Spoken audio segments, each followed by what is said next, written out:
To watch this topic in Hindi, skip the video to 1 minute and 56 seconds. Hello everyone, welcome to another episode of Legal Update.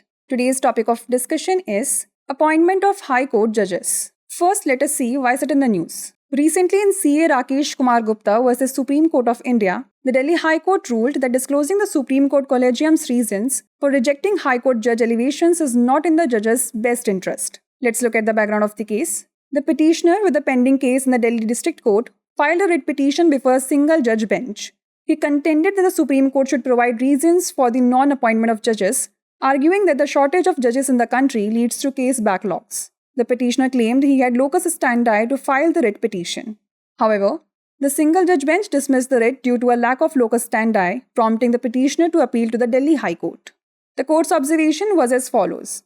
The bench of acting Chief Justice Manmohan and Justice Tushar Rao Gedela ruled that judge appointments involve eligibility under Article 217 of the Constitution and suitability through consultation. Let's know how are High Court judges appointed. High Court judges are appointed by the President.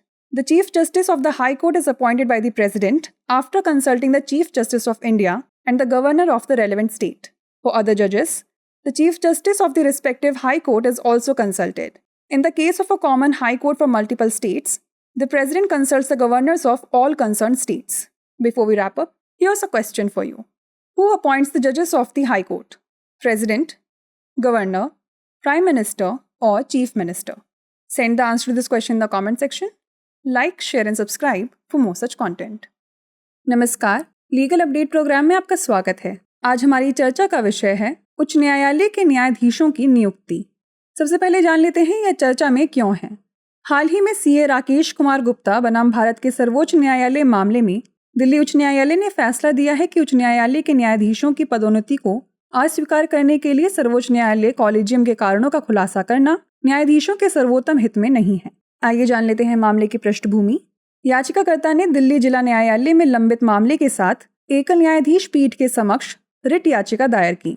उन्होंने कहा कि सर्वोच्च न्यायालय को न्यायाधीशों की नियुक्ति न होने के कारण बताने चाहिए, क्योंकि देश में न्यायाधीशों की कमी के कारण मामले लंबित हो रहे हैं। याचिकाकर्ता ने दावा किया कि उसे रिट याचिका दायर करने का अधिकार है।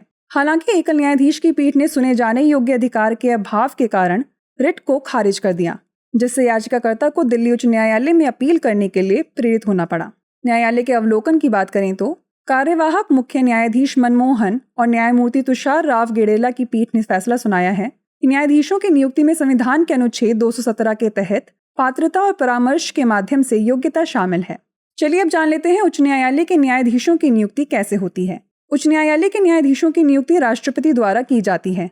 उच्च न्यायालय के मुख्य न्यायाधीश की नियुक्ति राष्ट्रपति द्वारा भारत के मुख्य न्यायाधीश और संबंधित राज्य के राज्यपाल से परामर्श के बाद की जाती है। अन्य न्यायाधीशों के लिए संबंधित उच्च न्यायालय के मुख्य न्यायाधीश से भी परामर्श किया जाता है। कई राज्यों के लिए एक ही उच्च न्यायालय के मामले में राष्ट्रपति सभी संबंधित राज्यों के राज्यपालों से परामर्श करता है। आइए अब नोट कर लेते हैं अभ्यास प्रश्न। निम्नलिखित में से कौन उच्च न्यायालयों के न्यायाधीशों की नियुक्ति करता है? राष्ट्रपति, राज्यपाल, प्रधानमंत्री या मुख्यमंत्री? इसका उत्तर हमें कमेंट सेक्शन में जरूर भेजिएगा। ऐसी और वीडियोस देखने के लिए लाइक, शेयर और सब्सक्राइब करना ना भूलें। धन्यवाद।